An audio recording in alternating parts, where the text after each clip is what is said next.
job, Rich. Who's working on it all night? Yeah. Funny man. You know Rich don't work on anything all night.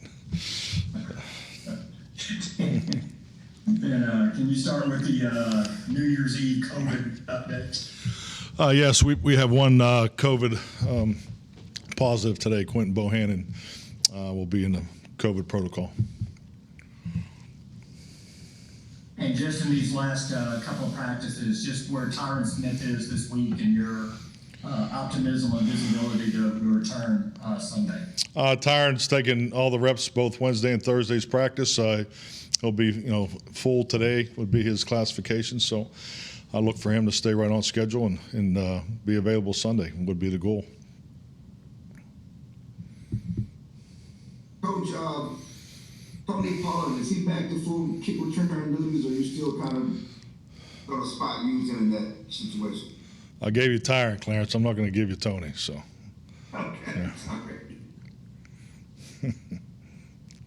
He took all his reps yesterday, so he'll definitely play on offense.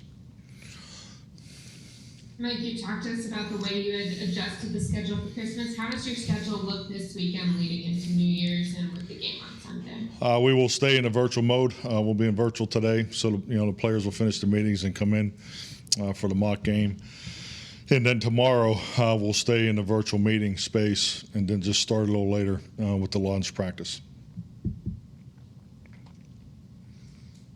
Mike, with Tyron and the time that he's missed, not only here lately, but the games early in the year, when he comes back, do you give him a full load? Do you kind of work him in and I don't know if you continue a rotation or you just kind of pick up where you left off with him? Really just want to watch the full week, full week's work, make those decisions. And frankly, that's part of the design of the coordinators meeting on Saturday. So we feel usually by Saturday when we get there and that's when we try to finalize the play time for Sunday. I mean, that's one of the primary conversations of the coordinators meeting. So that'll be the case this week. And you mentioned a couple of times the crowd, especially last week. Yeah, it was unbelievable. Yeah. What was when you coached against the Cowboys in that stadium? What was your thoughts on the crowd? Did you think it was a difficult place to play? No, to be honest with you, because I think what happens is this is such an attractive place to come. So I think that the opponent, ever how they do it, are able to get tickets. But in the same breath, I think anytime an opposing team has a lot of fans in a stadium, it makes the home crowd better too. So I think I would say it made for a great environment to play in anytime I've played at AT&T. But I never felt that the noise was a huge factor as an opponent. But it's always been a great environment, a great competitive environment, no doubt about that. We were talking about Pollard a minute ago. How big has special teams been to your team this year in comparison to last year? Like you guys made a lot more impactful plays on special teams this year. Oh, definitely. I mean, that's it was a big part of hiring John Fossil and just part of the vision of football team. And we've been talking about complementary football since day one, and I think you see it come together this year with everybody contributing. So I mean, if you look out throughout our season, and we need to continue to grow this because this is when you're going to need it more than ever. These January games and these playoff games is, be able to make plays that can win games. And we've been doing that on special teams, and John and the players have done a tremendous job. And I think any time you have personnel change, particularly on your 48-man day roster, special teams is the biggest challenge. And I think John has navigated that very well. Dak told us yesterday that he'll be more open moving forward to scrambling opportunities, given just this being the backstretch of the season. Does that reflect overall how you guys view these the final run ahead of just maybe being more willing to tap into Dak's mobility than you were at the start of the season? Well, I think, to give you a clear answer, I think it depends on exactly what you're talking about. I mean, if it's as far as the scramble phase, we definitely want them scrambling. I mean, that was an emphasis for our offense moving forward, not only just for the quarterback, but for the protection and in the perimeter, just the opportunities for big plays. I mean, there's always been a big part of this offense, from a quarterback standpoint. Play extension is something that generates a big play opportunity, and so it's something we've put a lot of training in. So I think Dak does a very good job of that, and we can continue to work that. I mean, you've seen us work it in practice, starting last year, and even more so this year with the scramble drill emphasis. So I mean, so that part of it, whether it happens more, I mean, that's why you play the games, But as far as schematically and the other things like that, that's all part of game planning and all part of direction. But yeah, definitely. I mean, he's obviously a weapon in the pocket and a weapon out of the pocket, and we'll just continue to play with that mindset. David, start back around with you if you got something. I'm sorry. David Moore. Oh, okay. Yeah.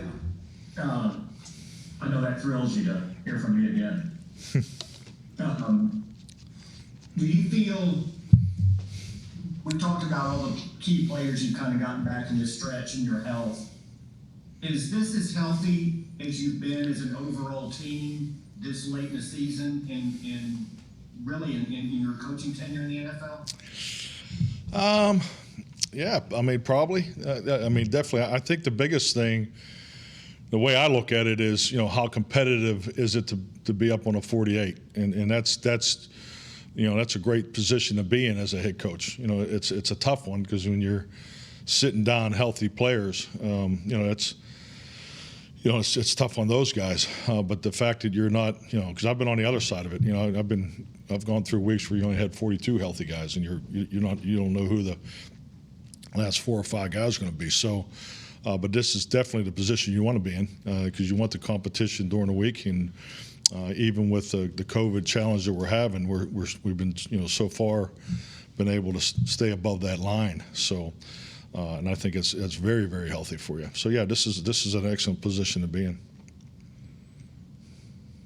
Mike, we asked Trayvon yesterday how quickly he felt comfortable as a defensive back once he had made that transition, and he said he still doesn't think he's 100% got it and wonders how long it will take him.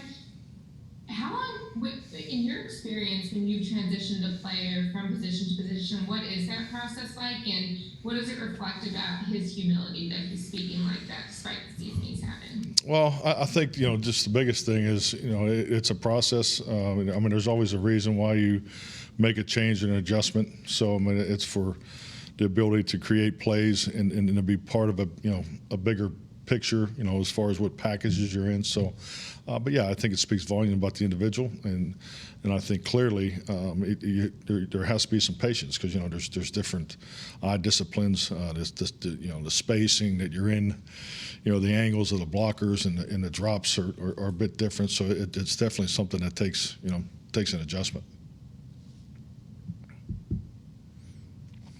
Mike, in relation to Mike this season, you didn't coach against this guy that year, but Javon Kersey's chasing his record. Do you remember anything about Javon's season there in Tennessee? Oh, yeah. He was at 14.5 sacks. Well, he definitely was, someone you were focused on. We actually played those guys in the preseason every year back then, and they played the fourth game like it was their warm up. So unfortunately, I did get to see a lot of them, and especially in some tough matchups. But yeah, I just think like anything, when you have a unique player that comes on, in their first time, there's a newness to it, and one thing about this league, if you do something really well, people are going to spend extra time to try to take that away from you. So, and I think the other part of that is success is very hard to attain in this league, but sustained success is something that is clearly the toughest. It's a lot, in my opinion, whether it's as an individual or as a football team. Sustained success in the NFL is a huge challenge. So, and that's something I think when you look at these great players that have 10, 12, 14 plus years in it, and they're able to play at the Pro Bowl level at that that long, that high. I mean, it's incredible. I mean, if you play 10 plus years in this league, you're a special player. So I think with that, when you come on the scene like these guys do, it's definitely eye-opening, and it takes everybody by notice. And in Mike's particular case, I think this is something that he'll be challenged with the rest of his career.